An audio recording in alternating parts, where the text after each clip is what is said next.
সবচেয়ে বড়, সবচেয়ে প্রথমে যেটি ধ্বংস করেছিল সেটি হচ্ছে বাংলাদেশের নির্বাচনী ব্যবস্থাকে বিতর্কিত এবং ধ্বংস করে দিয়েছিল। এই যে যেই প্রতিষ্ঠানগুলোকে ধ্বংস করে দেওয়া হয়েছিল সেই প্রতিষ্ঠানগুলোর আমাদেরকে মেরামত করতে হবে।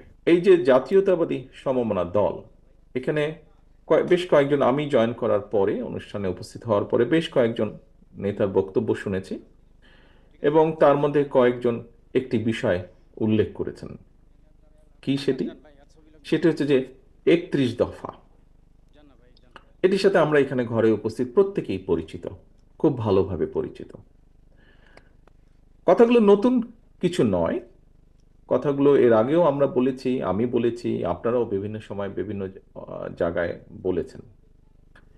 কি সেটি? সেটি হচ্ছে যে এই যে 31 দফা, 31 দফাটি কেন বা কখন আমরা দিয়েছি, এটি কিন্তু খুব গুরুত্বপূর্ণ একটি বিষয়। এখানে আমরা যেই মানুষগুলো উপস্থিত আছি, যেই রাজনৈতিক দলগুলোর নেতৃবৃন্দ এখানে উপস্থিত আছেন, আমরা সকলেই কিন্তু একটা সময়, প্রচন্ড সংকটকালীন সময় দেশের ভিতর দিয়ে যাচ্ছে, সেই সময় আমরা 31 দফা, প্রথমে এটি ছিল 27 দফা, পরবর্তীতে আপনাদের প্রায় সকলের সাথে, অর্থাৎ যেই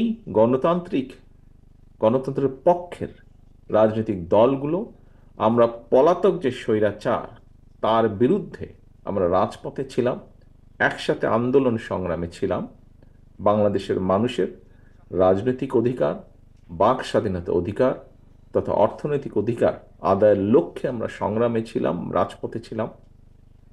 সেই সকল দলগুলো একসাথে বসে আলোচনা করে আমরা প্রায় 2.5 বছর আগে, 2 থেকে 2.5 বছর আগে আমরা উপস্থাপন করেছিলাম 31 দফা জাতির সামনে। কেন নেতৃবৃন্দ আমরা উপস্থাপন করেছিলাম?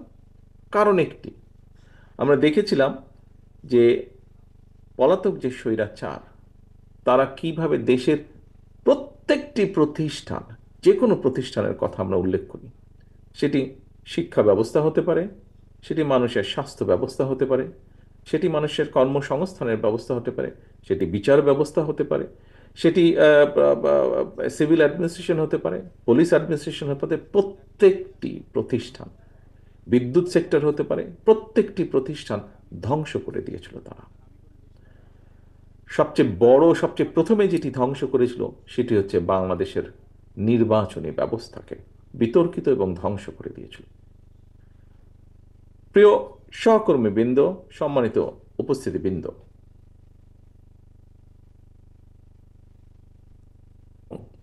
এই দলটি যে সকল রাজনৈতিক দলকে সাথে নিয়ে বাংলাদেশের মানুষের অধিকার প্রতিষ্ঠার আন্দোলনের সংগ্রামে ছিল, আমরা সকলে বিশ্বাস করি যে এই যে যেই প্রতিষ্ঠানগুলোকে ধ্বংস করে দেওয়া হয়েছিল সেই প্রতিষ্ঠানগুলোর আমাদেরকে মেরামত করতে হবে। এবং যেহেতু আমাদের রাজনীতি হচ্ছে বাংলাদেশকে ঘিরে, বাংলাদেশের জনগণকে ঘিরে, আমাদের রাজনীতির সবচেয়ে বড় পুঁজি হচ্ছে এই দেশের জনগণ। কাজেই এই বিষয়গুলোকে যদি আমরা মেরামত না করি, এই কাঠামো, রাষ্ট্রের এই কাঠামোগুলোকে যদি মেরামত না করি, এই দেশকে আমরা আমাদের কাঙ্ক্ষিত লক্ষ্যে নিয়ে যেতে পারবো না, মানুষের প্রত্যাশা অনুযায়ী গড়ে তুলতে সক্ষম হব না।